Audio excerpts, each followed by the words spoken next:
اسلام نے عورت کو قیدی نہیں کیا بلکہ ہوس کے پرستوں کی نظروں سے محفوظ کیا ہے۔ نیک بیوی کا مقام۔ ایک حدیث میں آپ صلی اللہ علیہ وسلم کا ارشاد ہے کہ جو عورت اپنے شوہر کی تابعدار ہو اس کے لیے پرندے ہوا میں استغفار کرتے ہیں اور مچھلیاں دریا میں استغفار کرتی ہیں اور فرشتے آسمان میں استغفار کرتے ہیں اور درند جنگلوں میں استغفار کرتے ہیں۔ جنتی عورت کو خاوند سے محبت کرنے والی، زیادہ بچے جننے والی، جب اسے غصہ آئے یا اس کے ساتھ برا سلوک ہو یا جب اس کی خاوند کسی بات پر اس سے ناراض ہو جائے تو اپنے شوہر سے کہے یہ تیرے ہاتھ میرے ہاتھ میں ہے، اس وقت تک چین سے نہیں بیٹھوں گی جب تک آپ راضی نہ ہو جائیں۔ فرمان رسول صلی اللہ علیہ وسلم۔ عورت کی طرح اور کوئی یہ راز نہیں جانتا کہ ایسی بات کی جائے جو نرم بھی ہو اور گہری بھی ہو۔ نیک عورت اپنے خاوند سے پہلے جنت میں جائے گی، جنت کی حوروں سے 70 گنا زیادہ حسین ہوگی۔ مرد کا امتحان عورت سے ہے، عورت کا روپے سے، اور روپے کا امتحان آگ سے ہوتا ہے۔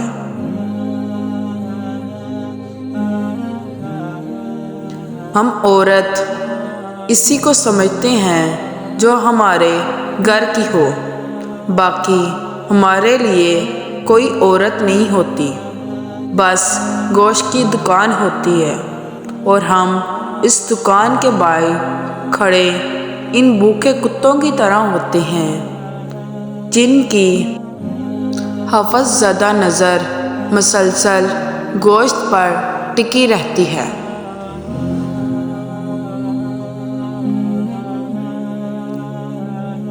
پھر پوچھا جنت میں مردوں کے لیے حوریں ہوں گی اور عورتوں کے لیے کیا؟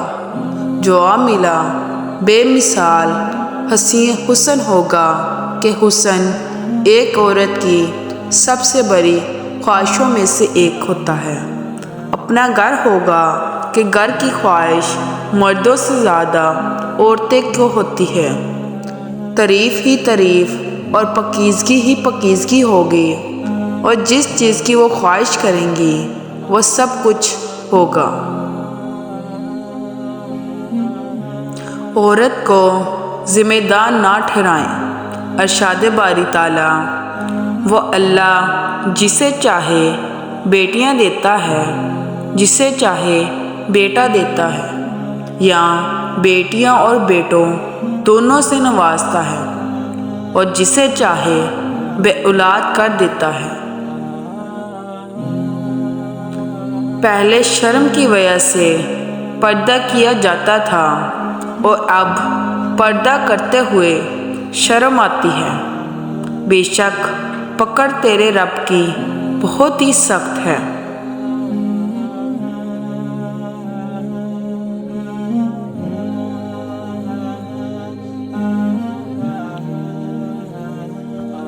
جب کوئی مرد تم سے نکاح نہیں کر سکتا تو اس کو کوئی حق نہیں کہ وہ تم سے محبت کرے۔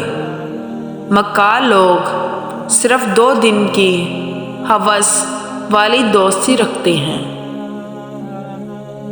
سنو عورت کو کھلونا سمجھنے والوں، جس کے نام سے ہے رونق وہ ہے عورت، تو جس کا بیٹا ہے وہ ہے عورت۔ کچھ تو احساس کر اس ذات کا جس کا نام ہے عورت، جس کے قدموں تلے رکھی ہے جنت، وہ ماں ہے عورت، تو جس کا باپ بن گیا وہ ہے عورت، جو کل تیرا نصیب ہوگا وہ ہے عورت، تو جس کا بھائی ہے وہ ہے عورت۔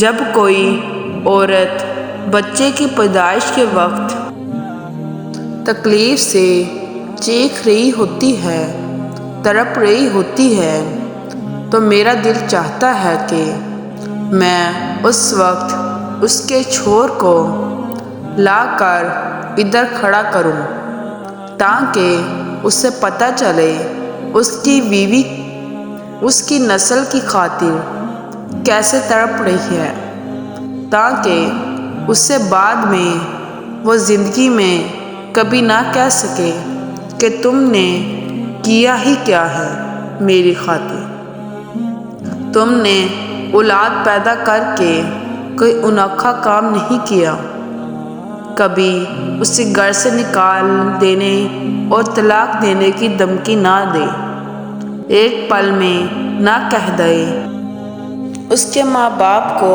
کہ لے جاؤ اپنی بیٹی کو۔ کاش کہ ایک پل میں عورت کو ایک کوڑی کا کر ڈالنے والے مرد بھی اس تکلیف کا اندازہ کر سکے جو 20 ہڈیوں کے ایک ساتھ ٹوٹنے کے برابر ہوتی ہے۔ حضرت عائشہ رضی اللہ عنہا نے رسول اللہ صلی اللہ علیہ وسلم سے پوچھا کہ عورت پر تمام لوگوں میں سے کس کا حق زیادہ ہے؟ تو رسول اللہ صلی اللہ علیہ وسلم نے فرمایا، عورت پر سب سے زیادہ حق اس کے شوہر کا ہے۔ پھر حضرت عائشہ رضی اللہ عنہا نے پوچھا، مرد پر سب سے زیادہ حق کس کا ہے؟ تو رسول اللہ صلی اللہ علیہ وسلم نے فرمایا، مرد پر سب سے زیادہ حق اس کی ماں کا ہے۔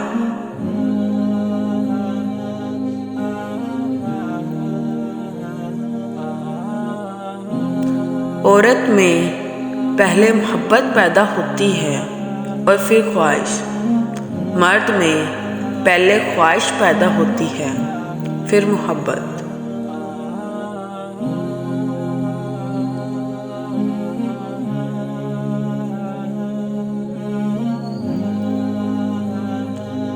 اور بہترین مرد وہ ہے جو غصے میں بھی عورت سے بات کرنے کی تمیز نہ بھولے،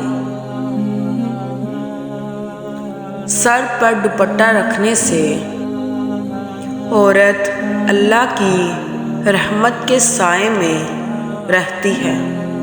حیا بڑی دولت ہے، اور جو عورت اس دولت کو سنبھال چلتی ہے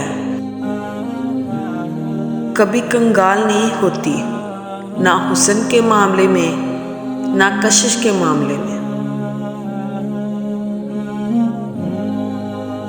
اسلام کے اصولوں کی پابندی ایک مسلمان عورت کو نازک، مضبوط اور اعتماد کا بہترین مترادف بنا دیتی ہے۔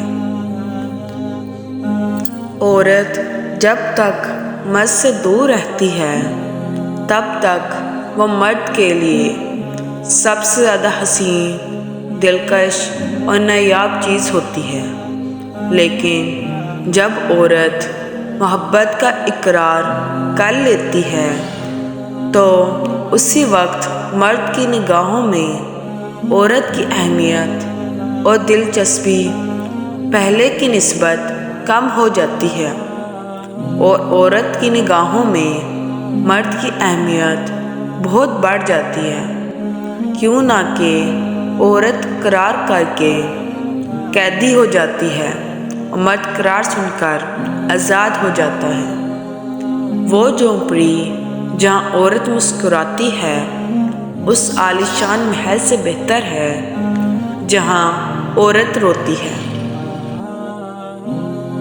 حضرت ابو ہریرہ رضی اللہ عنہ سے روایت ہے، رسول اللہ صلی اللہ علیہ وسلم نے ارشاد فرمایا، عورت سے 4 چیزوں کی وجہ سے شادی کی جاتی ہے، اس کی مالداری کی وجہ سے، حسب و نسب یعنی اونچے خاندان کی وجہ سے، خوبصورت کی وجہ سے، دینداری کی وجہ سے۔ تم دیندار عورت کو ترجیح دے کر کامیابی حاصل کرو۔ اگر تم دینداری کو ترجیح نہ دو گے تو تم خیر و بلائی سے محروم ہو جاؤ گے۔